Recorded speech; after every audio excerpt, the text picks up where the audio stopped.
start this? Well, that's up to you. And the curtain is up. Okay. All right. Do we have any handles for each other? Handle names? Handle names? Like Hansel and Gretel, or? Yes! Hansel? All right. You know how we were going to talk about our little call names? No. I don't remember the call name thing. Oh, yeah, it was your idea. You were the one that said we should have names for each other. Was I drunk? Well, what do you want to talk about? Okay, so I guess it's just like Saturday night with Matt and Pam. Okay, yeah, that's cool. I mean, you don't even have to say the radio stuff or do an intro or just say, hey, we want to talk some Star Wars, so here we go. Okay, all right, here we go. You ready? Yep. Hey, Matt, it's Saturday night. Let's talk some Star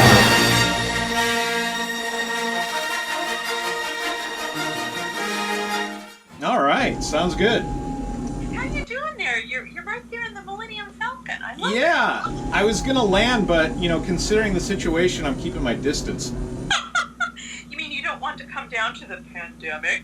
No, I've been through one too many of those, and, you know, I'll go to Tatooine where it's hot and dry and not much survives there, so. I think that sounds like the safer bet, for Exactly, sure. work on my tan. So, while you're up there in the Millennium Falcon, have you been working on the Han Solo Chronicles? Yes.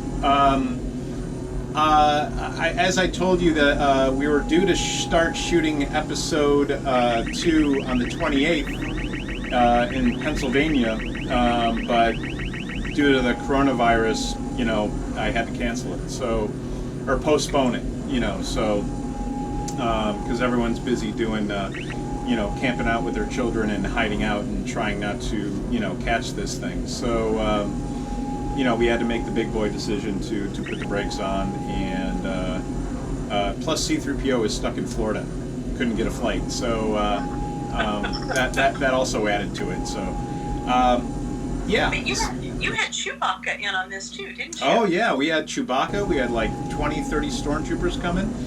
We had a I forget what it's called, the Imperial Black C-3PO. It's called a. Oh yeah. Yeah, it's a protocol droid, but it's I guess more devious than the average protocol droid. I don't know. So we saw him in The Force Awakens and The Last Jedi. Yeah, there's a number for it, like B008 or something. My friend Mike, his daughter actually cosplays that costume. And, you know, she's a skinny 14 or 16, 17-year-old, I think, and fits right in there. That works. That works. And he had like 20, 30 stormtroopers come in, and all the way from Pennsylvania, New Jersey. So it was going to be a whole picnic and thing going on. But, you know, like I said, we had to do the responsible thing and just put the brakes on a little bit. Yeah, it'll happen again. It will. Yeah. In a galaxy far, far. I mean, we're ready to go. I've been spending money, you know, on props for the past couple of years, or past year or so. So we're using them. You know, I don't care how we're doing it. You know. Which brings me to a really good trivia question for you. Mm-hmm. How much did the original Chewbacca costume weigh? It had to be really, really heavy. Yep. I'd say at least a couple 100 pounds. No. Really? 8 pounds. What? 8 pounds. How? Yeah, I know. That would just be the helmet. I said, Dr. Google, it has to be true. Are you sure it wasn't, like, meters? Yeah. You're missing a zero? Yeah, exactly. Like 8 pounds in weight in Britain actually means like 80. I don't know. So when you rent one of these Chewbacca costumes, I mean, how much would you say the ones you rent, or the ones you're working with, how much do they weigh? I don't know. I've never actually seen it. So we haven't actually done any, you know, like pre-photo shoots or anything like that. You know, because these guys are 4 hours away from me, so it's a lot of scheduling to get everybody together. And But I don't know. I haven't actually asked him. I just know that he's the best on the East Coast, and so I'm happy to have him. That's fantastic. Yeah. So are your daughters? Now I know your daughters originally worked with you on the Han Solo Chronicles. In fact, they were the ones that really inspired you to do this. Yeah. So, and they're still in on this? Yeah. Boy, did they step in it. Yeah. They're still game and ready to go. And my oldest daughter is getting ready to go to college.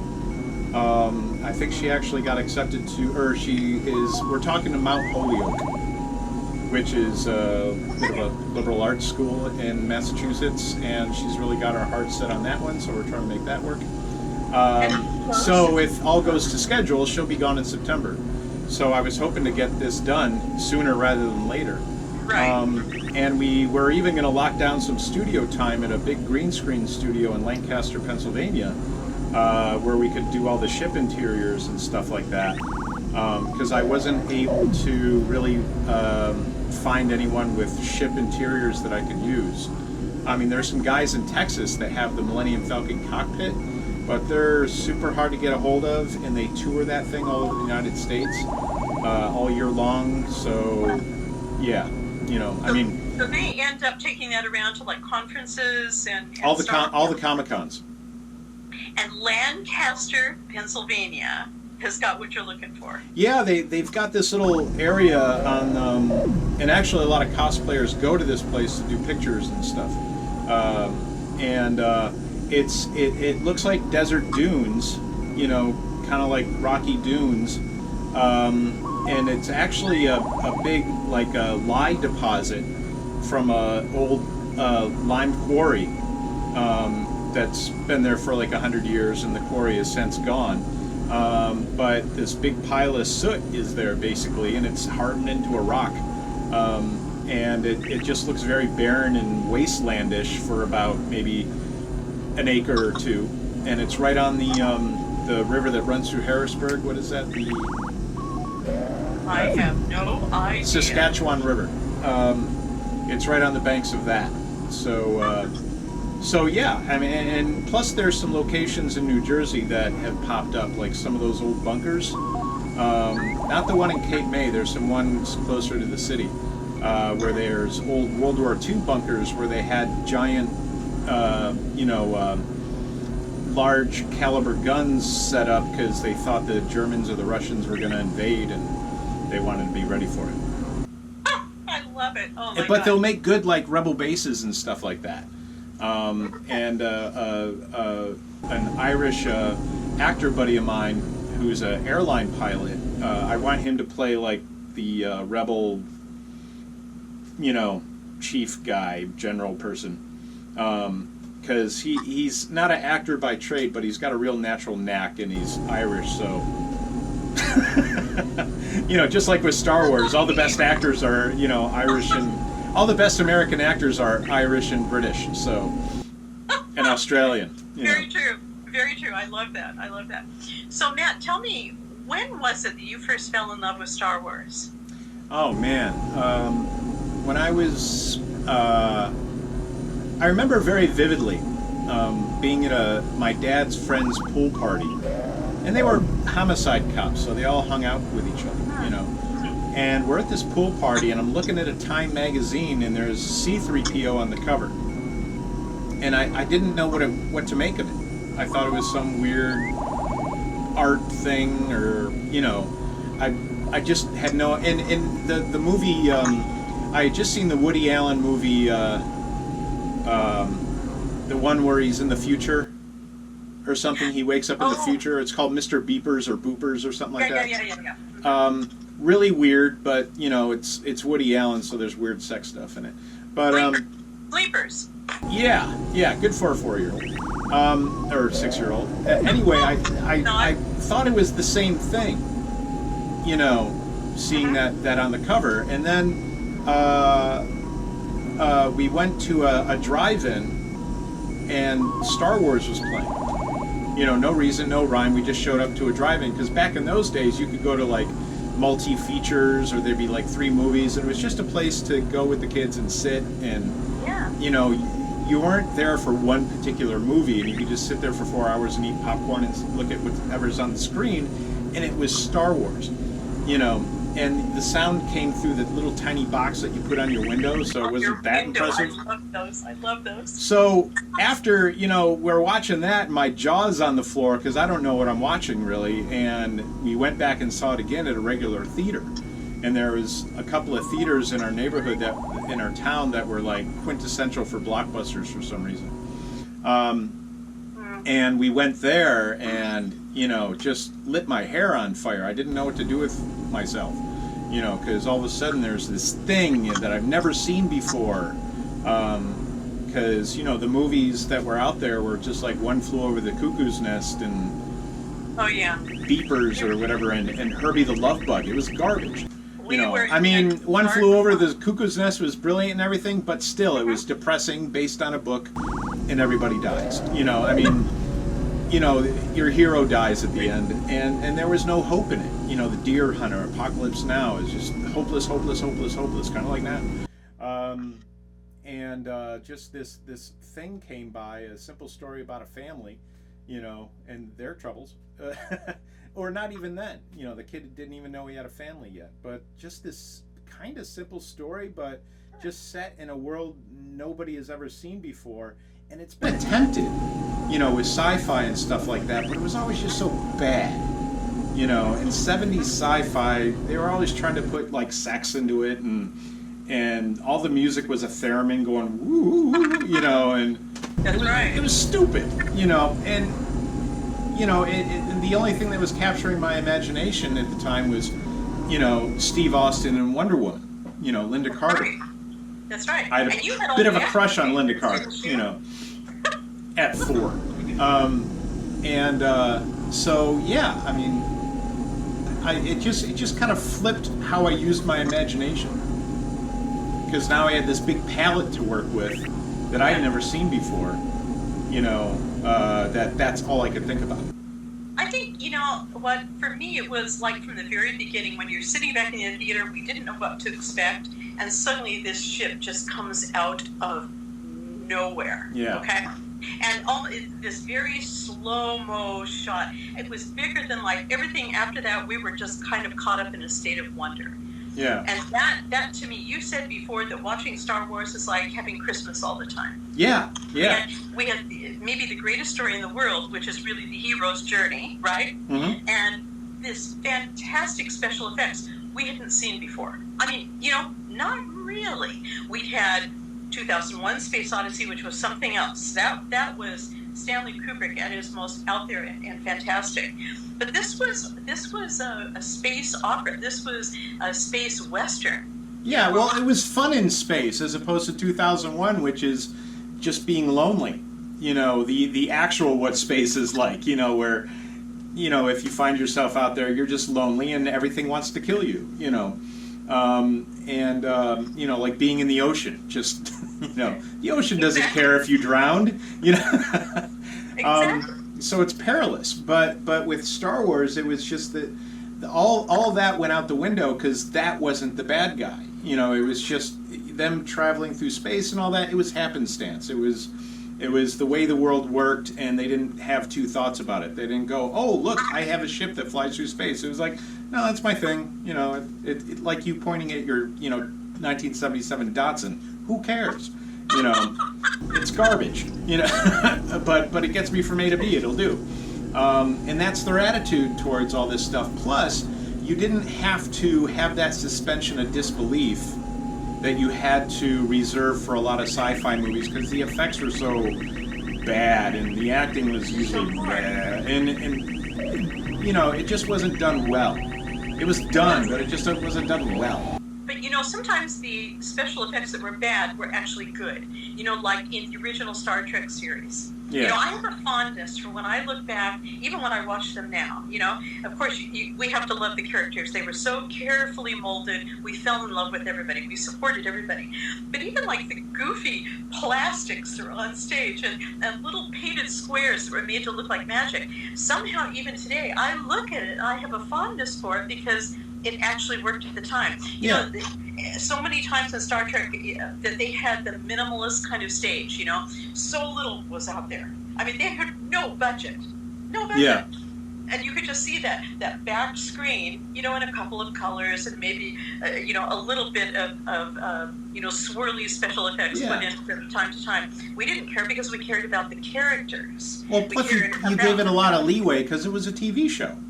Exactly. You know, you knew they didn't really have any money, and you knew when the ship was in trouble and they were hitting things that someone was just shaking the camera like this. You know, you're like, okay, I'll let it go. You know, it's a TV show. And Hogan's Heroes is going to be on next, and that's fine too. You know, with the palm tree in the background at Auschwitz. You know, which you know, it's kind of funny they didn't catch those. Oh yeah, but then we could just see that, you know, Star Wars was kind of coming. I mean, you know, this had to develop. It, you know, Star Trek had such a cult following. Yeah, something had to come out of that. You know. And it was at absolutely the right time, wasn't it? I mean, the end of the Vietnam War. We were all. We needed something to hold on to that was fun, that we could really root for the heroes, and we could get into production values that were that much better. And, you know, we look back at like A New Hope, and we think about how silly some things looked, but still, in its own way, it still adds up, you know? Yeah, but what I loved about it is these characters weren't built up as like superheroes or anything like that. Like that's why so many people gravitated towards Han Solo, because he's just a dude.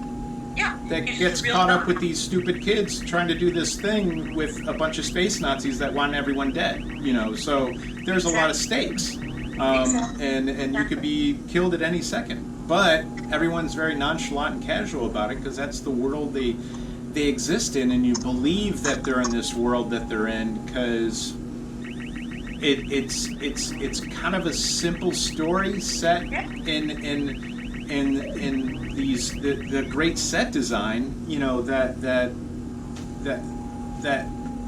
didn't try to trick you because they built the sets. You know, it didn't cost crazy money back then to do that, and plus, you know, it was. The actors seemed very at ease just because, you know, they thought they were making some silly kids movie. They didn't see the special effects that were going to be made or anything like that. They're okay, we're in the desert now. Here's this big spaceship that looks weird, you know, and you know they didn't get too crazy about it. They just thought it was going to run for the summer and it'd be done, and it might be a nice little launching pad for them. And they didn't know it was going to blow up and be this huge, ridiculous thing. Nobody did. And even think about Alec Guinness being drawn into this. The great Alec Guinness. Yeah. You know, and George Lucas offers him a bit of, you know, a percentage of the proceeds. That might have been the smartest thing that Alec Guinness ever said yes to. Yeah. I mean, really, at that time, that started that whole idea, you know, about paying people, a person like him. In fact, I got a little trivia for you. Oh boy.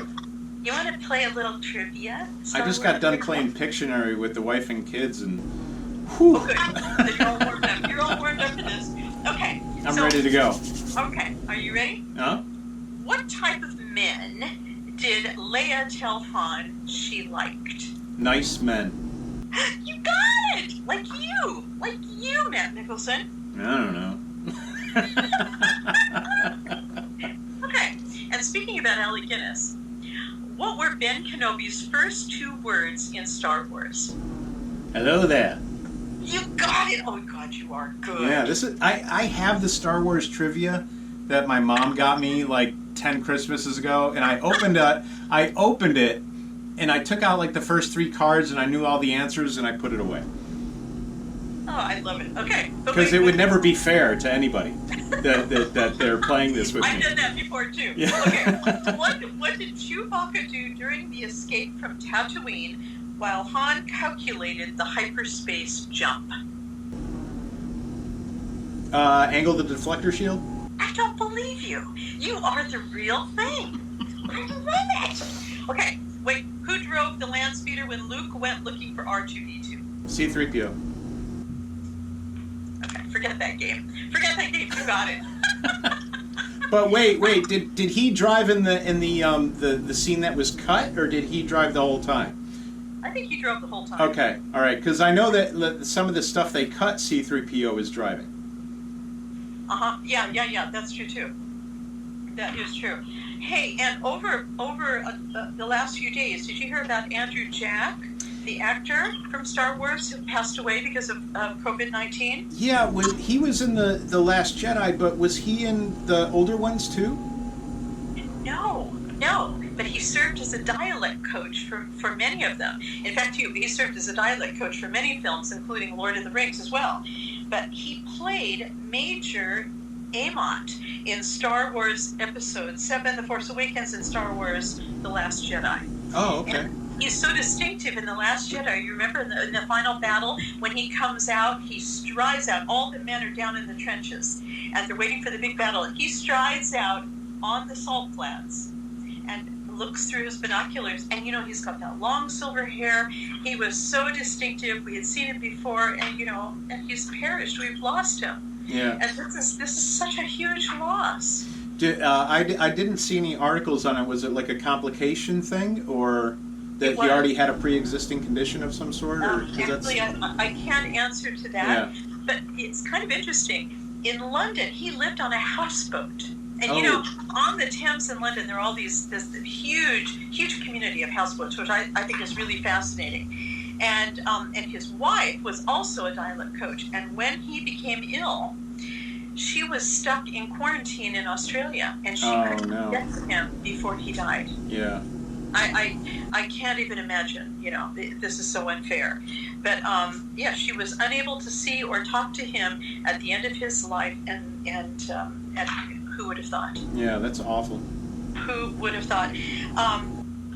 Let's see, Sean Astin, who was in The Lord of the Rings, paid a tribute to him on Twitter, saying that he made a mean curry and was powerful and gentle in equal measure, and apparently everyone loved him.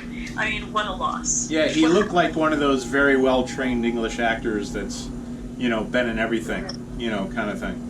I love that kind of actor with the lean, good looks and always the kind of stylish hair. I mean, hey, he had it in droves, Yeah.